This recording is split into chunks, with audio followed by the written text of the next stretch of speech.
I'm really proud the way we played, the way we dominated the game, the approach that we had from the beginning. We lacked that spark in the final third to find the opening, to find the right moment, an extra pass, and a little bit the finishing quality. But we had a lot of situations in and around the box to do better. And then there were two scandalous penalties. Hello, everyone. Welcome to another episode of the Gooners podcast.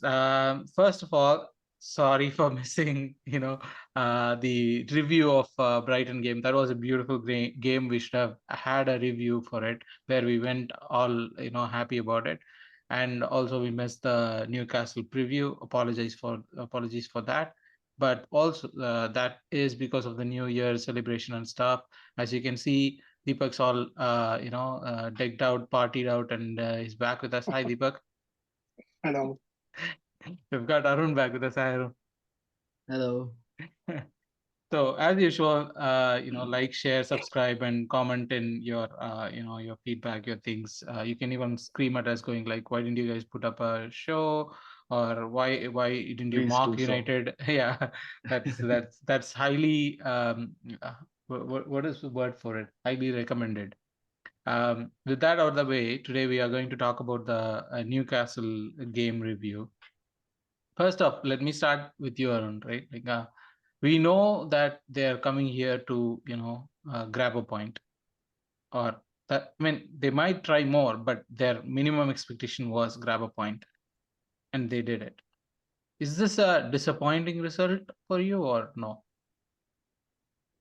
I mean, maybe disappointing if you consider that we are being touted as a team that could possibly win the title, but otherwise, uh, top four games are always like this.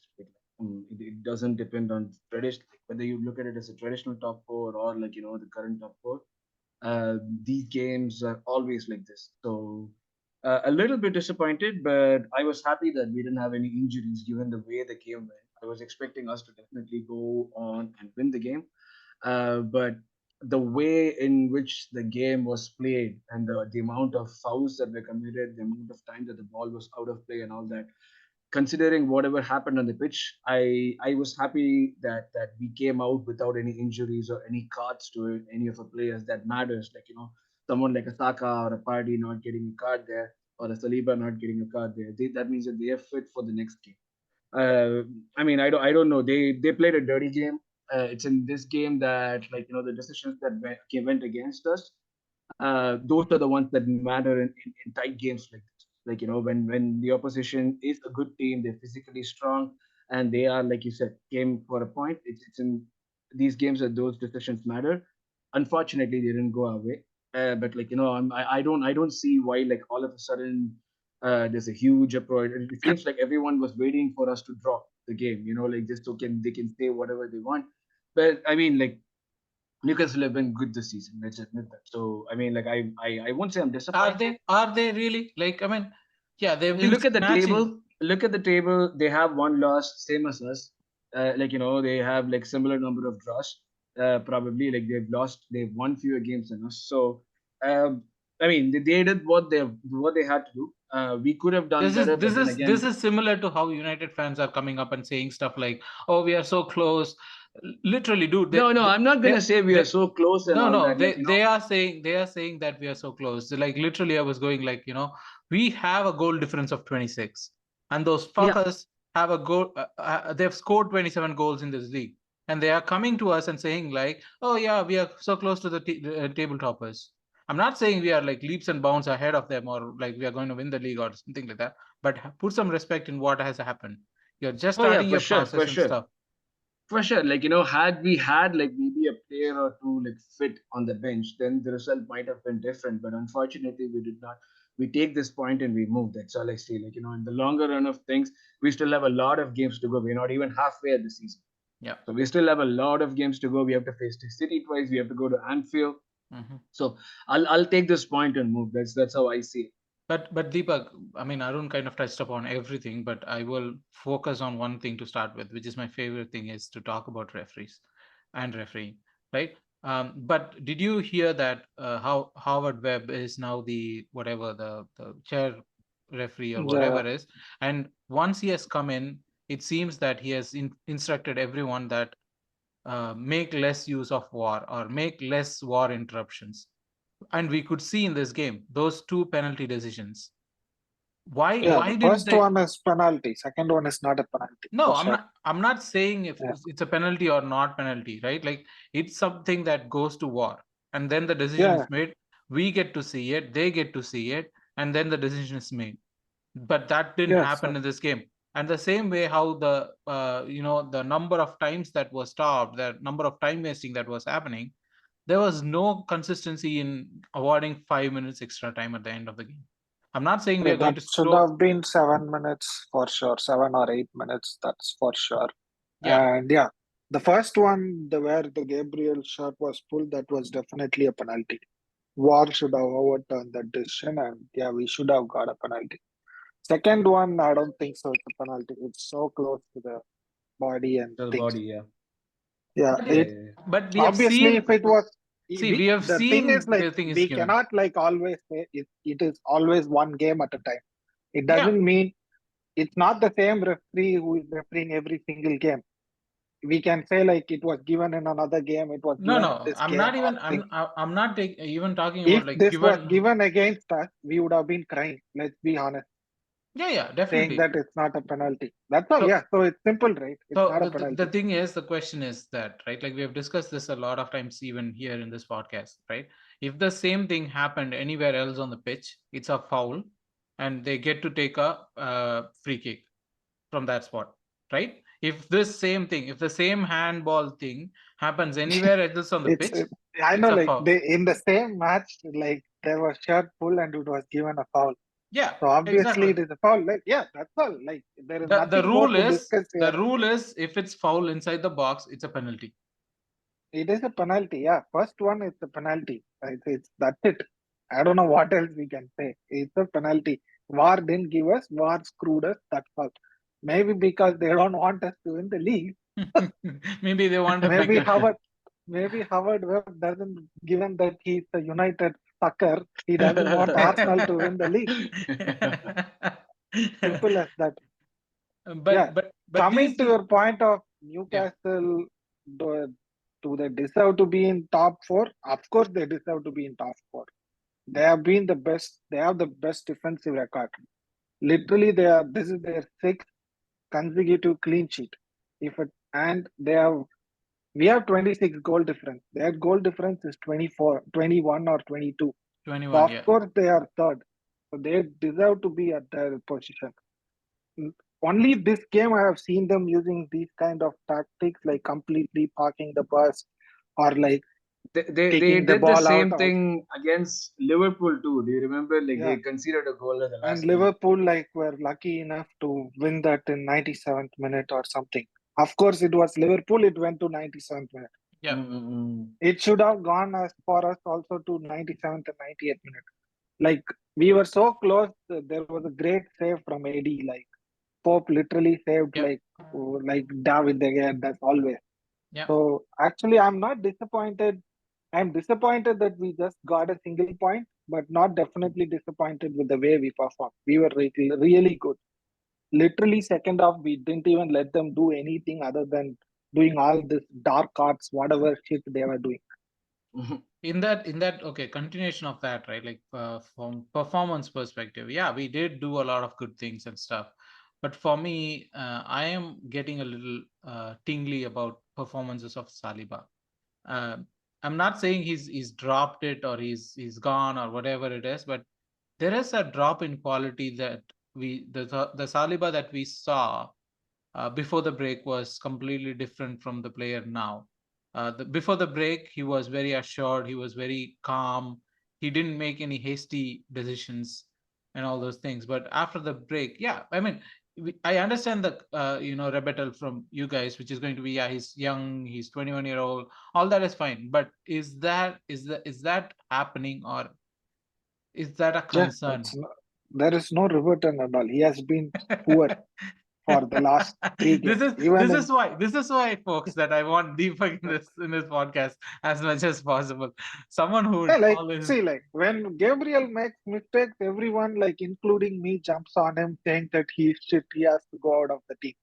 He has been like Saliba has been doing same number of mistakes as Gabriel. In fact, Gabriel has been the better defender Yeah, he's for been the entire fantastic. Yeah. season. If you consider this entire season till now, of course, like people will put Saliba in team of the year or something, but Gabriel has for me has overtaken. He has been as consistent as Saliba or even more.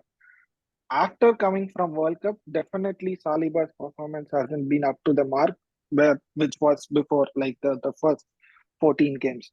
There has been mistakes from him which cost us goals. Of course, we turned it around. In this game, like in Newcastle as well, his touches wasn't that great. Uh, like the opposition players could have easily picked him off multiple times.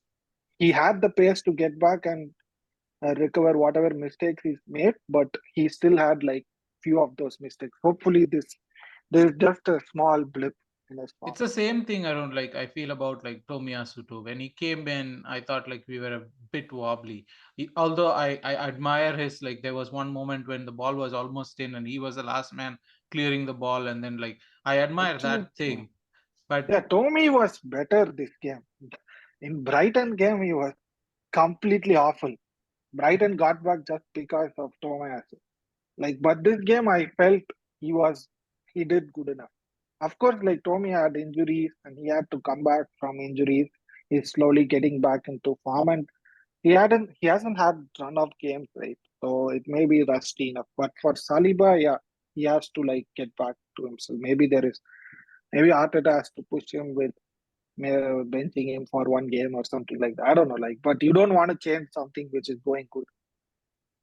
Arun, thoughts on both the defenders or the entire defense? Saliba, I think I'll just like I'll go for the status quo, like you said. Like, he's young. He has to make these mistakes. And I'm glad he's making these mistakes in games where we are winning, or like we're not losing games. So yeah, I mean, like it's not about, for me, it's not about the mistakes that you make, but how you recover. And I'm pretty sure, like, with he's shown us enough to like actually not worry and be confident that he would come back, like, better. More than that, the more important thing for me is that if a Saliba is making mistakes, like Deepak said, if he does get benched, then we are not in a position to worry about the person replacing him. Not in a position, in the sense, we do not have to worry about the person replacing him, because we can easily move Ben White to the center and have like Tomiyasu play right back right from the beginning. So Saliba, I would like, this is his first season. I want him to make mistakes, learn. It's the same thing that I said about Fabio Vera right at the beginning of the season when we got him. He's not going to get chances, but if he does get his chances, he's not going to be 100% like the proper player. He's going to make mistakes, but him making these mistakes in the first season when we are like doing well and winning, rather than when we are in the same position as imagine him doing his mistakes last season. People would have crucified him. They would have been totally different, because like we were chasing something totally different than what we are chasing right now. So for me, Saliba making these mistakes is not a big deal. On the other hand, if someone was a 28-year-old defender and he makes his mistakes, at that point I would be like, I would definitely start to worry, because like you have almost all of that experience, having played at the highest level, and now you are making these mistakes. That point it would worry me. Coming to Tomiyasu, rustiness, it was very visible in the first game against Brighton when he came, like Deepak said, coming back from an injury. But we know Tomiyasu is like no frills, simple defender who keeps things simple. He's very intelligent, He and he feels showed that exactly again. like Nacho Montreal. Yes, so that's He's a why I am region of Nacho confident. Montreal.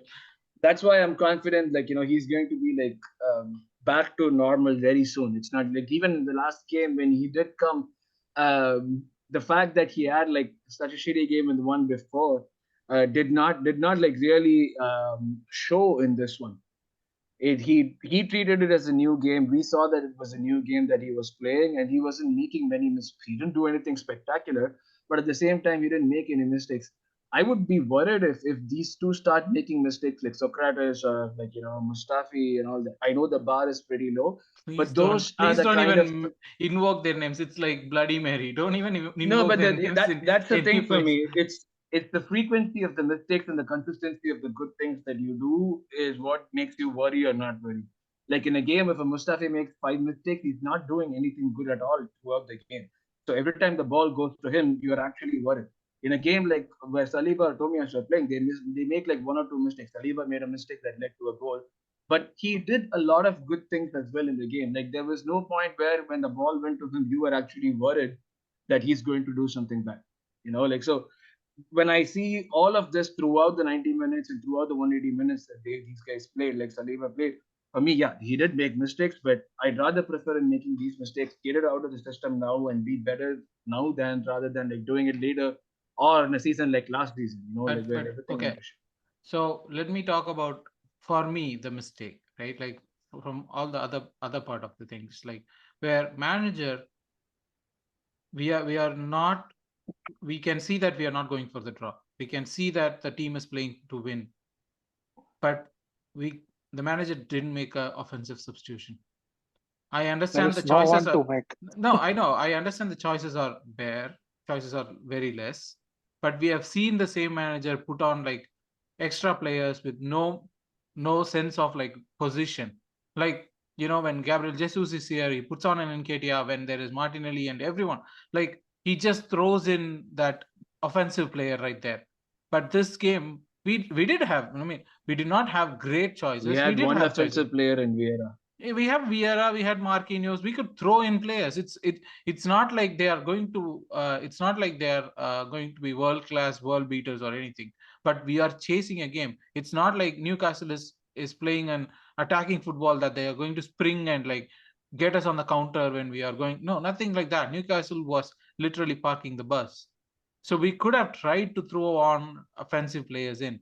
That inhibition to make substitutions is what is bothering me a little bit about Arteta. Not just in this game. I've made this comment a lot of times.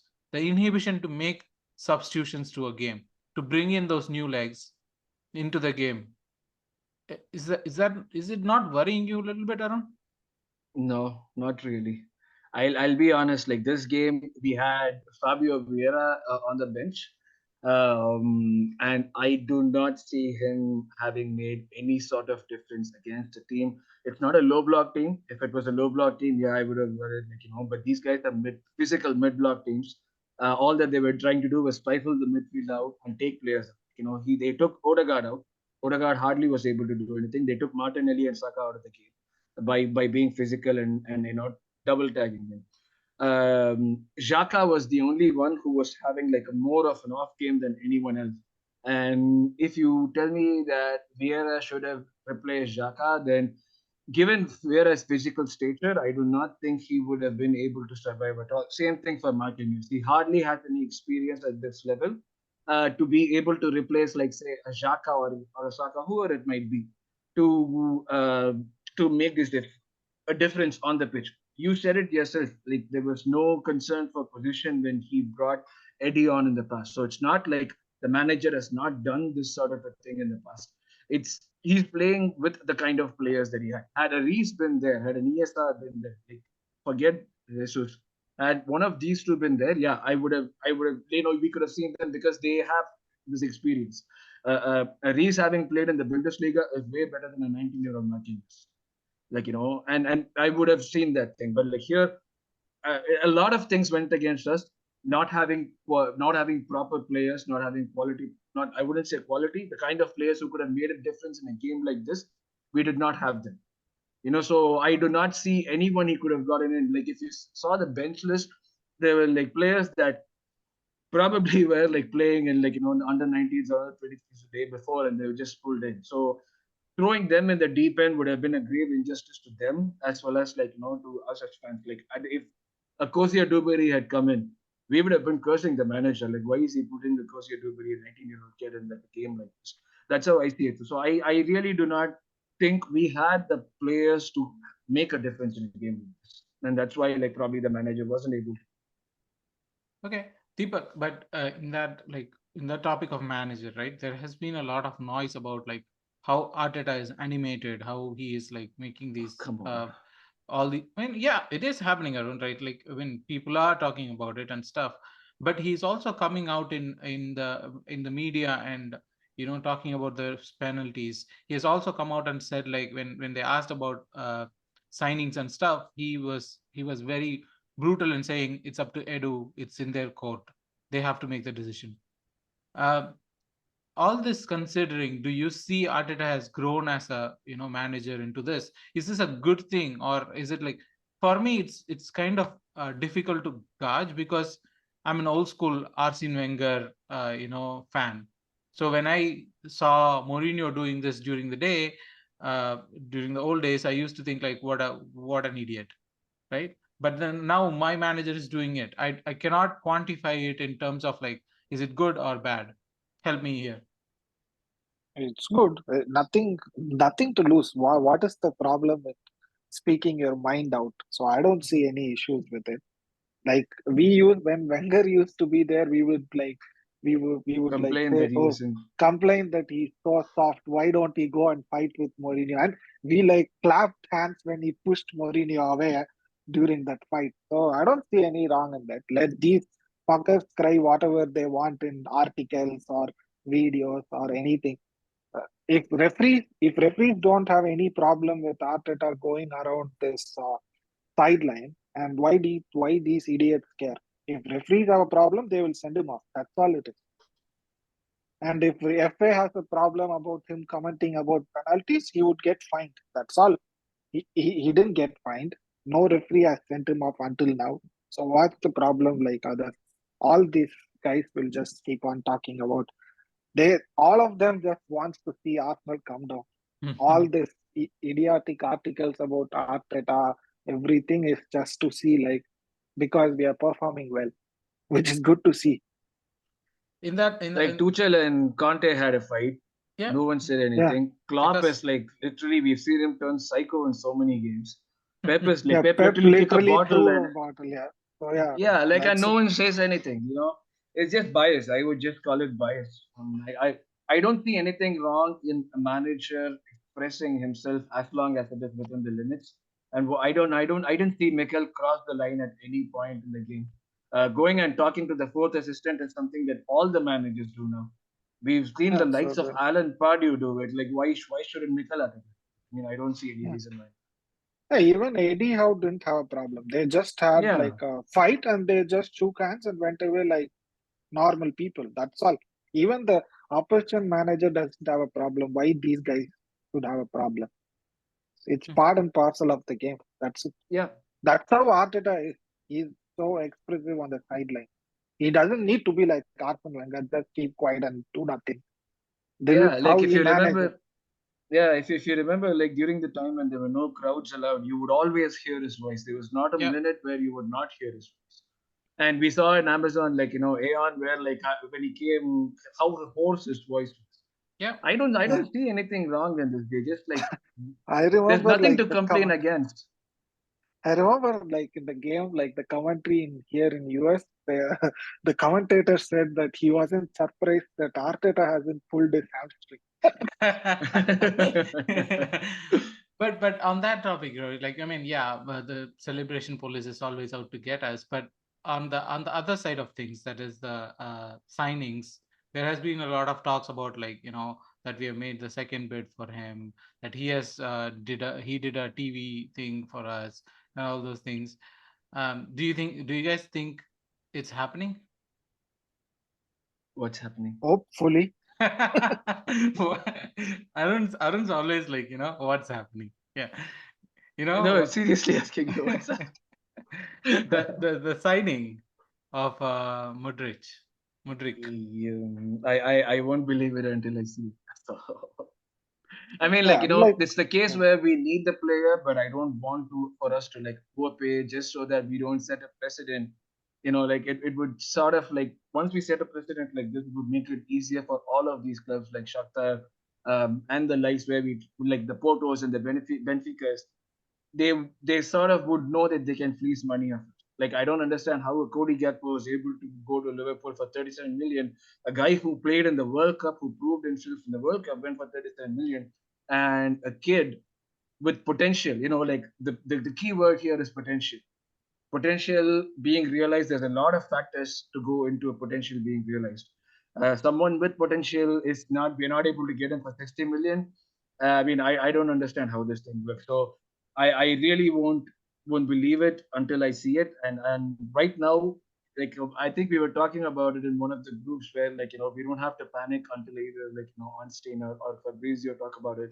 And today Ornstein did talk about it. My only hope and the only advantage which I believe we have is the player loves us. Yeah. He wants to come to us. So in a situation where if he really feels that he doesn't want to go to a club which was built on money that was used to destroy his country, at that point, I don't think the transfer is going to go through anyway. So yeah, we have all the cards. We have the upper hand. I it's possibility, but I don't know. I don't know yet. And the worrying fact for me is that we have not heard. It could be worry. You can term it worrying or something nice that the club is doing. We've not heard any news about any alternative targets that we are pursuing at the same point. Felix, there's a lot of talk, yes, but Yep. I really don't see us going for it. And given it's 15 million fee, I'm not gonna say no to him if he does we do get him, but that's one thing that I'm more worried about than just zeroing on this one. I don't want us to make another bid for Douglas Lewis like we did, settling for a completely lower grade player to what we are pursuing. So that's something that that worries me. So yeah, it's not my money, but it's still money of the club that I support, and I want them to be prudent and efficient. Deepak, signing yes or no? Or Yeah, as long as Chelsea doesn't screw us, we might sign. I don't blame Shakhtar for asking extra money. When people are ready to pay 100 million for Sancho and Grealish and stuff like that, obviously Shakhtar would want a bidding war. So hopefully we get it over the line. Let's see. If he doesn't sign, it's good. We are fixed saying that we won't pay more than this amount, which is a good stance, right? We can maybe they have another target or something. But if we really want to challenge for the title, we definitely need some reinforcements. Like this game, we literally had one player to bring on. Obviously, ESR is coming back, but still we need a couple of more players to challenge for title. But for top four, I think we definitely can finish in top four with this team. If the board is really backing Arteta this season to go till the end of the line, at least challenge City till the last week or something, we need couple of signings. okay. Yeah, I Even don't see us that wouldn't dropping out of guarantee. top. Yeah, Yeah. I don't see us. Even these couple of signings wouldn't guarantee the title, but at least it would give us a good shot. Yeah. So are we believing? That's the last question. Yeah, definitely. Why not? It's good to believe, but I don't know. It's good to believe. That's what I feel. I mean, I'm being an Arsenal fan. I've learned to keep your expectations pretty low. Whatever has happened in the last 15 Yeah. seasons. I You believe know, we would. I don't believe that we would win, but I believe that we would at least challenge till at least 35th week or something. We might not win, which is not bad. No one expected us to even finish in top four. Yeah. we were So in yeah, nobody's top four. Yeah. so it would be disappointing that if we don't win or not finish in top two. But yeah, if we finish in top two and not win Europa League, that is, I would still treat this as a great season. I just want to finish our United, Chelsea, Tottenham, and Liverpool. If we can I'm manage to pretty do that. sure we would finish about Chelsea and Tottenham. I just And want Spurs, of to course. unite. Yes. Yeah, and I want United out of top four. I don't care if Spurs or Chelsea or anyone finish in top four. The hate on United is unanimous. That's what unites all Arsenal fans. One Yeah, last. I hate United the most. I don't care about Spurs. I literally don't care about Spurs. Chelsea I hate, but I hate United the most.